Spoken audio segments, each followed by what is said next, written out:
പ്രായമായ പെങ്കൊച്ചുണ്ടല്ലോ ആശ, അവള് ഞങ്ങളെ കുറിച്ച് എന്തെങ്കിലും പറഞ്ഞോ? ആഹാ, നത്തിങ്. 2000 രൂപ കൊടുത്തെന്ന് അറിഞ്ഞു. അടുപ്പിക്കരുത് കേട്ടോ, പിന്നെ മണീസ് കൊടുക്കാനേ നേരം ഉണ്ടാവുള്ളൂ. Please come in. வாங்க வாங்க. நான் யூசுவலா ஹோட்டல்ல தான் தங்குவேன். This is a new experience. இந்த ஊர் எனக்கு ரொம்ப பிடிச்சிருக்கு. உட்காருங்களே. என்னாச்சு? ഏയ് ഒന്നുമില്ല. ഈ സോഫ, നമ്മുടെ വീട്ടിലെ സോഫ ഏകദേശം ഇതുപോലെ തന്നെയാ, പക്ഷെ ഇത്രയും ചാട്ടമില്ലല്ലേടി. ചുമ്മാ ചുമ്മാ.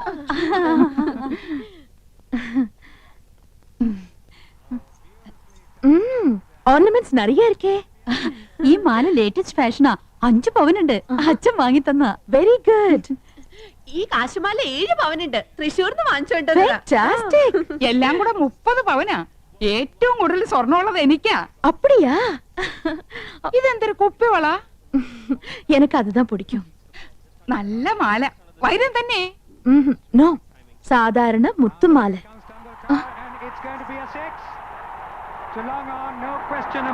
ഹായ്, ടെൻഡുൽക്കർ 6. உங்களுக்கு ക്രിക്കറ്റ് പിടിക്കുമോ? പിന്നെ എന്ത് ഇഷ്ടാണെന്നോ, ഞങ്ങൾ എന്ന് കാണാറുണ്ട്. നമ്മുടെ ടിവി ഇതിനേക്കാളും വലുതാണോടി? ഓ, എല്ലാ ടിവി ഒരേ സൈസാ. അതല്ല, ഇത് 29 ഇഞ്ചസ്. ഞങ്ങളുടെ ടിവി 50 ഇഞ്ചാ. My God. Excuse me, 1 minute. See the cricket. Hello. Yes Jannayya. ദേ വയറിംഗ് ഇല്ലാത്ത ഫോൺ. ഫോൺ മാത്രോ? വീട് കണ്ടില്ലേ? സ്വർഗ്ഗമില്ലേ സ്വർഗ്ഗം. ഹായ്, എന്തൊരു ചന്തം. എന്ത് തണുപ്പാ. ഫ്രിഡ്ജിന്ന് ഇപ്പൊ എടുത്തേ ഉള്ളൂ. ഇവിടെ എന്ത് ഫ്രിഡ്ജാ? വോൾട്ടാസ്. നമ്മുടെ അവിടെ ഈ പറഞ്ഞു തന്നെയല്ലേടി? ആ, ഏതാണ്ട് അതുപോലത്തെ. യമുന റാണിയുടെ ചേച്ചിയാ. ആയ. ആയ? അപ്പൊ ഹിന്ദി അറിയാല്ലേ? അച്ഛി മേ കൗസല്യാഹും. ഗയാ. മണ്ണാൻ കട്ട.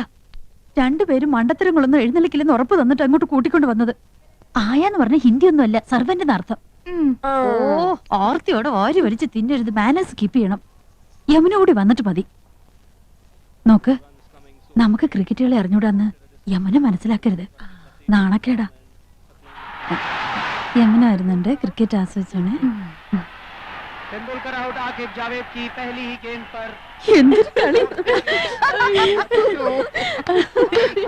ஓகே சார், ஓகே, கண்டிப்பா. ടെൻഡുൽക്കർ സിക്സറാ? Oh my God, Tendulkar out. എതുക്കാവ നീங்க சிரிச்சிட்டு இருக்கீங்க? நீங்க பாகிஸ்தான் സൈഡാ? ഓ, ഞങ്ങൾക്ക് അങ്ങനെയൊന്നുമില്ല. ഏത് സൈഡിലും നിൽക്കും. Please have it. കുടിക്കാൻ.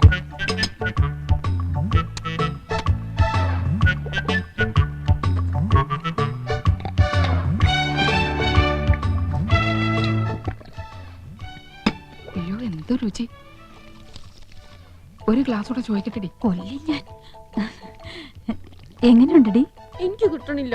അടുപ്പൊന്നും പോലെ താഴോട്ടല്ല, മേലോട്ടല്ലേ മേലോട്ടല്ലേ.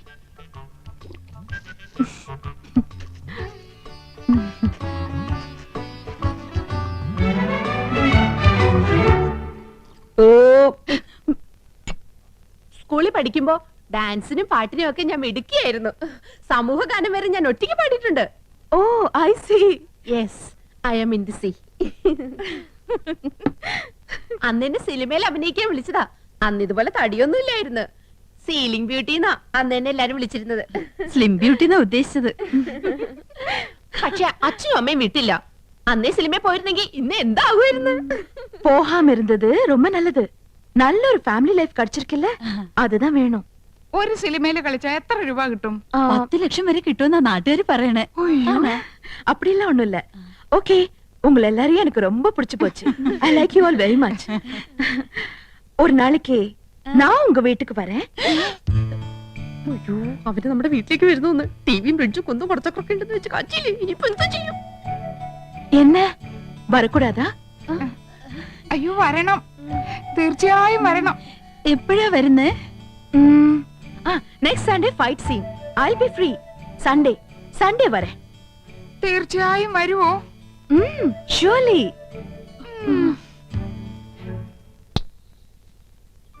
அந்த 3 பெண்கள் கௌசல்யா, ஆனந்தவல்லி, இந்துமதி இங்கு வந்தார்கள். கிராமத்து பெண்கள், படிக்காதவர்கள் என்றாலும் நல்லவர்கள். கலங்கமில்லாதவர்கள் அவர்களோடு பேசிய போது மனதுக்கு எவ்வளவு நிம்மதி. அடுத்த சண்டே அவர்கள் வீட்டுக்கு போக வேண்டும், நிச்சயமாக போக வேண்டும். നമ്മുടെ വീട്ടിലേക്കോ? കൗസു, നീ സ്വപ്നം കണ്ടോന്നല്ലോ. അയ്യോ, ഈ മനുഷ്യനോട് എത്ര പറഞ്ഞാലും മനസ്സിലാവില്ലേ. നമ്മുടെ 5 മക്കളാണ് സത്യം. മതി, എനിക്ക് വിശ്വാസായി. നമ്മുടെ ഭാഗ്യം തെളിയാൻ പോവാണ് കൗസു. നമുക്ക് കേമമായിട്ടൊരു സദ്യ ഒരുക്കണം. സദ്യ ഒരുക്കാൻ മാത്രം മതിയോ? ഇരുന്ന് കഴിക്കാൻ വൃത്തിയുള്ള ഒരു മേശ ഉണ്ടോ ഇവിടെ? ഒന്ന് ഇരിക്കാൻ ഒരു സോഫയുണ്ടോ? ദേ, ഇരിക്കാൻ ഈ സ്റ്റൂള് പോരെ? ഈ കുന്തത്തിലാണോ യവനെ ഇരിക്കുന്നത്? ഇത്തിപ്പോരും തണുത്ത വെള്ളം കൊടുക്കാൻ ഒരു ഫ്രിഡ്ജ് ഉണ്ടോ ഇവിടെ? അത് കുടിക്കാൻ നീണ്ട കുഴലുണ്ടോ? അടുപ്പിൽ ഊതുന്ന കുഴല് പോരെ? തമാശകളാ. ക്രിക്കറ്റ് കാണുന്നോളാ യമുന. അതിനിവിടെ ഒരു TV ഉണ്ടോ? ഉണ്ടോന്ന്? ആ ലിസ്റ്റ് ഒന്നുകൂടി കേക്കട്ടെ. Dining table. പൂപ്പരുത്തി മതി, 2000 ഓ, നിൽക്കും. പൂപ്പരുത്തി. അവിടെ ഈട്ടി തന്നെ വേണം. 25,000. Sofa set. ചൂരല് മതി. റെപ്രസെന്റേറ്റീവിന് ഇരിക്കാനില്ല, യമുനയ്ക്കാ. കുഷ്യൻ തന്നെ വേണം, കുതിച്ചു പോകണം. അതിന് കുതിരപ്പുറത്ത് കയറിയ പോലെ. തമാശകള കൂട്ട്. 25,000. ബ്രിഡ്ജ്. പാലോ അതും വേണോ? അവർക്ക് നടന്നു വന്നാ പോരെ? അതല്ലെന്ന്, തണുപ്പിക്കുന്ന ഒരു സാധനം ഇല്ലേ? Fridge 9,000. TV. Black and white പോരെ? ഓരോ കളർ തന്നെ വേണം. 10-20 അടി നീളവും വേണം. 10-20 അടി നീളോ? ഇഞ്ചായിരിക്കും. ഇഞ്ചെങ്കിൽ ഇഞ്ച്. ഒയറില്ലാത്ത ഫോൺ അതൊരെണ്ണം മതി. മൊബൈൽ. മൊബൈല്. ഒയറില്ലാത്തോണ്ട് ഇതിന് വില കുറവായിരിക്കും. ഇനി അയ്യോ, ഇനി മടക്കല്ലേ, ഒടിഞ്ഞു പോവും. തൽക്കാലം ഇത്രയൊക്കെ മതി. മതി. ഇനി ഇതിന് പണം ഉണ്ടാക്കാനുള്ള വകുപ്പും കൂടി പറഞ്ഞു തന്നെ. മൊത്തം പണം കൈ വെച്ചോണ്ടാണോ എല്ലാരും ഇതൊക്കെ മേടിക്കുന്നത്? ഇൻവെസ്റ്റ്മെന്റ് വാങ്ങണം. ഇൻസ്റ്റാൾമെന്റ്. അതെങ്കിൽ അത്. അങ്ങനെ ആവുമ്പോ മാസം തോറും ഈസി ആയിട്ട് അടയ്ക്കാം. അല്ലെങ്കിൽ കടം വാങ്ങണം, പലിശ കൊടുക്കണമെന്നല്ലേ ഉള്ളൂ. എന്താ മുൻഷി പരമേശ്വരൻ പിള്ളയുടെ മകനെ കടം കിട്ടില്ലെന്നുണ്ടോ? നോക്ക്, നിസ്സാരമായിട്ട് തള്ളരുത്. ഇത് നമ്മുടെ പ്രസ്റ്റീജ് ഷൂസാ. എന്തു പറയണെന്ന് വാടക വീടാ എന്നിട്ട് പോലും അത് കണ്ടാലേ ഇത് വെറും കാലിത്തൊഴുത്താ. വീട് മുഴുവൻ പൊട്ടിയും പൊളിഞ്ഞും അഴുക്കും പിടിച്ചു കിടക്ക. ഇവിടെയാണ് നമ്മൾ താമസിക്കുന്ന നെമനെ അറിഞ്ഞാ മോശമല്ലേ? ആനന്ദം, 2 കുട്ടികളുടെ അമ്മയായപ്പോൾ നിനക്കല്പം സൗന്ദര്യം കുറഞ്ഞിട്ടുണ്ട് എന്ന് കരുതി ഞാൻ വേറെ കല്യാണം കഴിക്കുന്നത് ശരിയാണോ? അതും ഇതും തമ്മിൽ എന്താ ബന്ധം? ബന്ധമുണ്ട്. വേറെ വീടൊന്നും വെക്കാൻ പറ്റില്ല. വേറെ വീടൊന്നും വെക്കണ്ട, ഉള്ള വീടൊന്നും മോടി പിടിപ്പിച്ചൂടെ? ഇതിനൊക്കെ അച്ഛൻ അനുവദിക്കണ്ടേ ആനന്ദം? അനുവാദം ചോദിച്ചാ അമ്മാവനൊരു പദ്യം ചൊല്ലും. ഇതൊക്കെ ചെയ്തു കഴിഞ്ഞ അഭിപ്രായം ചോദിച്ചാലും പദ്യം ചൊല്ലും. പാവം അമ്മാവനും പാവം മോനും.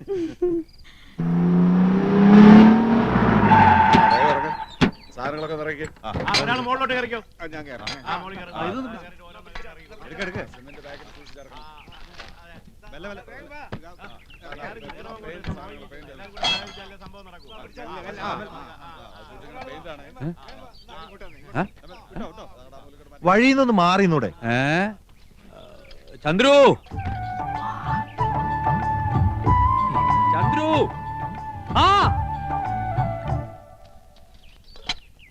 നിന്റെ വിവാഹം ഉറപ്പിച്ചോ? എന്തൊരു ദീർഘവീക്ഷണം. അങ്ങനെ കൊണ്ട് ഉറപ്പിച്ചിട്ടൊന്നുമില്ല, അച്ഛൻ അറിയാതെ. അല്ല, മനസ്സിൽ ആശയുണ്ട്. ആശയോ? ഒരാഗ്രഹം. അച്ഛനും ചേട്ടന്മാർക്കും ഇഷ്ടമാണെങ്കിൽ എനിക്ക് വിരോധമില്ല. ആശയൊക്കെ 5 കൊല്ലം കഴിഞ്ഞു മതി. അതൊരു നീണ്ട ഗ്യാപ്പല്ലേ അച്ഛാ? അപ്പോഴേക്കും ഞാൻ വഴിതെറ്റി പോയാലോ? ഈ കണക്കിന് എല്ലാം തെറ്റും. എടാ, ഈ കാട്ടിക്കൂട്ടുന്ന കോലാഹലങ്ങളൊക്കെ എന്തിനാന്നാ ചോദിച്ചേ? അതാണോ? അതൊക്കെ ചേട്ടന്മാരുടെ തീരുമാനങ്ങളാ. അല്ല, ഞാൻ പറഞ്ഞൊന്നും വേണ്ട, ഏട്ടത്തിമാരുടെ ശക്തമായ പിന്തുണയും ഉണ്ടേ. നന്ദകുമാരാ, നന്ദേട്ടാ, ഇത്ര ധൃതിപ്പെട്ട് ഈ വീട് പുതുക്കാൻ ഇവിടെ എന്താ വിശേഷം? ഞാനും അതാ ആലോചിക്കണേ. എന്താ വിശേഷം കൗസു? എനിക്കറിയാം. നീ പോടാ അവിടുന്ന്. വെറുതെ പൊട്ടങ്കളി വേണ്ട, കാര്യം എന്താണെന്ന് പറ. ഗോപകുമാരാ, എന്താ ഏട്ടാ? അതെ, നീ ഈ വീട് പുത്തനാക്കാൻ ആരെങ്കിലും ഏൽപ്പിച്ചിട്ടുണ്ടാ?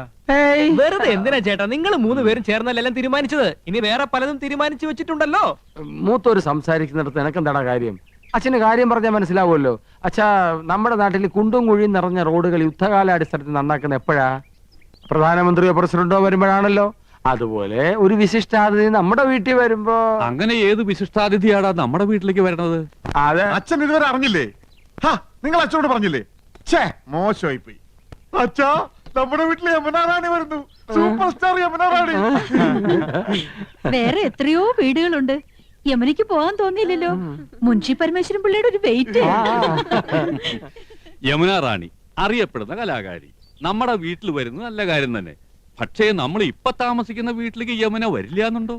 അല്ല അച്ഛാ, അവരുടെ ഒരു സ്റ്റാറ്റസ് നമ്മൾ നോക്കണ്ടേ? അവരുടെ പദവിക്കനുസരിച്ച് ഉയരാനുള്ള ശേഷി നമുക്കുണ്ടോടാ?